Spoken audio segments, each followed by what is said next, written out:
জুলাই মাসটা কিন্তু পশ্চিমবঙ্গের ভাগ্যাকাশে ঘুরে দাঁড়ানোর একটা মাস।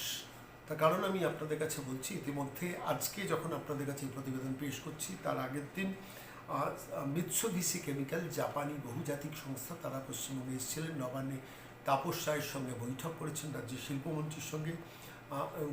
তাদের দুজন প্রতিনিধি তেরুও ফুজিতা এবং তোফামুমি কোয়ামা, তারা দুজন এসেছিলেন এবং দীর্ঘ বৈঠক করে গেছেন স্বপন দাশগুপ্ত রাজ্যের অর্থমন্ত্রীর সঙ্গে। ঠিক 2 সপ্তাহের মধ্যে তারা পশ্চিমবঙ্গে আসছেন। তাদের পশ্চিমবঙ্গ সরকারের তরফ থেকে আধিকারিকরা নির্দিষ্ট ডেস্টিনেশন, যেখানে সরকারের তরফ থেকে তাদের জমি অ্যালটমেন্ট করা যাবে, সেগুলো তাদের দেখিয়ে চিহ্নিতকরণ করানোর চেষ্টা করা হবে এবং তারা দেখে তাদের রিপোর্ট জাপানি বহুজাতিক সংস্থার কর্তৃপক্ষের কাছে তারা দেবেন। এর ফলে যে সমূহ প্র্যাকটিক্যালি প্রচুর চাকরির কর্মসংস্থানের সুযোগটা পশ্চিমবঙ্গে তৈরি হওয়ার একটা জায়গা হয়েছে। তার কারণ বেসিক্যালি এই মিৎসুবিশি কেমিক্যাল যে কারণে আসবেন, সেমিকন্ডাক্টর কারখানা এবং সেমিকন্ডাক্টর চিপ কারখানা এবং ইলেকট্রিক ভেহিকলের জন্য তারা পশ্চিমবঙ্গকে নির্দিষ্ট ডেস্টিনেশন হিসেবে চিহ্নিত করেছেন। আপনারা জানেন, পরিবর্তনের সরকার আসার পরে ভারত সরকারের সঙ্গে যেসব রাষ্ট্রের বহুজাতিক সংস্থার বিভিন্ন সময় বিভিন্ন রাজ্যে বিনিয়োগের ব্যাপারে কথা হয়, সেখান থেকে দাঁড়িয়েই স্বাভাবিকভাবে পশ্চিমবঙ্গকে মানচিত্রের মধ্যে ইনক্লুড করার জন্য ভারত সরকারের তরফ থেকেও যথাযথ উদ্যোগ গ্রহণ করা হয়েছে ইতিমধ্যে। এবং পশ্চিমবঙ্গ সরকার যেহেতু শিল্প বান্ধব সরকার হিসেবে নিজেদের প্রথম দিন থেকে ঘোষণা করেছেন, তাদের তরফ থেকেও স্বাগত জানানো হচ্ছে এইসব বহুজাতিক সংস্থাকে। এবং তারই ফল হচ্ছে মিৎসুবিশি কেমিক্যালসের পশ্চিমবঙ্গে এসে তাদের বৈঠক করে যাওয়া। আমি যখন আজকে আপনাদের কাছে এই প্রতিবেদন পেশ করছি, আমার মনে পড়ছে যে শেষ হবে জাপানি সংস্থাই পশ্চিমবঙ্গে এসেছে 1997 সাল, আমি যদি ভুল না বলি। নির্দিষ্টভাবে হলদিয়ায় পিটিএ প্ল্যান্ট তৈরি করেছেন জাপানি সংস্থা। ফলত 1997 পর 3 দশক চলে গেছে, পশ্চিমবঙ্গের দিকে আর কিন্তু কোনো জাপানি বহুজাতিক সংস্থা ঘুরে দেখেননি। এবং তার মধ্যেই ঘটে গেছে, আপনারা জানেন, যে টাটাকে তাড়ানোর কাহিনী এবং মমতা বন্দ্যোপাধ্যায়ের ক্ষমতায় আসা। ফলত কোনো শিল্পপতি, কোনো বহুজাতিক সংস্থা পশ্চিমবঙ্গকে বিশ্বাস করতেন না।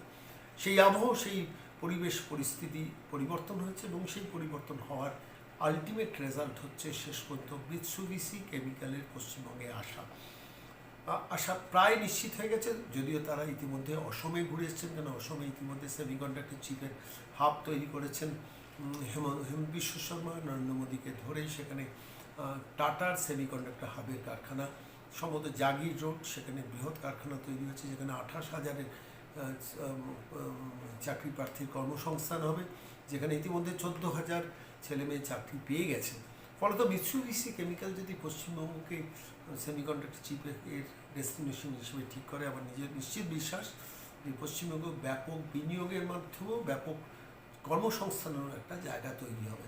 আজকে যখন এই রিপোর্ট আপনাদের কাছে পেশ করছি, তখন আরও একটা রিপোর্ট আপনাদের কাছে দিই। জুলাই মাসে 3টি বৃহৎ শিল্প পশ্চিমবঙ্গে তাদের সূচনা হতে চলেছে। একটি হচ্ছে লাক্স কোজি, অশোক টোডি ইতিমধ্যে নবান্নে গিয়ে রাজ্যের মুখ্যমন্ত্রীর সঙ্গে বৈঠক করেছেন। 600 কোটি টাকা তারা বিনিয়োগ করছেন, নতুন কারখানা হচ্ছে ডানকুনিতে। ওদিকে 18 জুলাই আমুল কারখানার ভিত্তিপ্রস্তর স্থাপন, সম্ভবত ভারতবর্ষের স্বরাষ্ট্রমন্ত্রী অমিত শাহ পশ্চিমবঙ্গে আসছেন শুভেন্দু অধিকারী রাজ্যের মুখ্যমন্ত্রীর সঙ্গে। 18 জুলাই আমুল কারখানার ভিত্তিপ্রস্তর স্থাপন হবে হাওড়া জেলায়। ওদিকে শ্যাম স্টিল, সম্ভবত পশ্চিম মেদিনীপুর, আমি সামান্য তথ্যে ভুলও হতে পারে, শ্যাম স্টিল আগামী 27 জুলাই 10,000 কোটি টাকার শিল্প স্থাপনের ভিত্তিপ্রস্তর স্থাপন করবেন। অর্থাৎ জুলাই মাসে 11 জুলাই, 18 জুলাই এবং 27 জুলাই খুব উল্লেখযোগ্য 3টে দিন ভারত সরকারের সহযোগিতায় এবং পশ্চিমবঙ্গ সরকারের উদ্যোগে এই মুহূর্তে দাঁড়িয়ে যে শিল্পগুলি হবে, কয়েক হাজার ছেলেমেয়ের কর্মসংস্থানের একটা জায়গা তৈরি হয়েছে। ঘুরে দাঁড়ানোর বছর 2026 সূচনাতেই একটা সরকার 60 দিন অতিক্রান্ত হয়েছে, তার মধ্যেই 2100 কোটি টাকার বিনিয়োগেরও আরও একটা খবর রাজ্যের মুখ্যমন্ত্রী বলেছেন। স্টিল ইন্ডাস্ট্রি, তার মধ্যে শ্যাম স্টিল আছে এবং তার সঙ্গেও একটি বস্ত্র বিপণন সংস্থারও বিনিয়োগ হতে চলেছে পশ্চিমবঙ্গে। সব মিলিয়ে জুলাই মাস আশার মাস এবং স্বপ্ন দেখার মাস।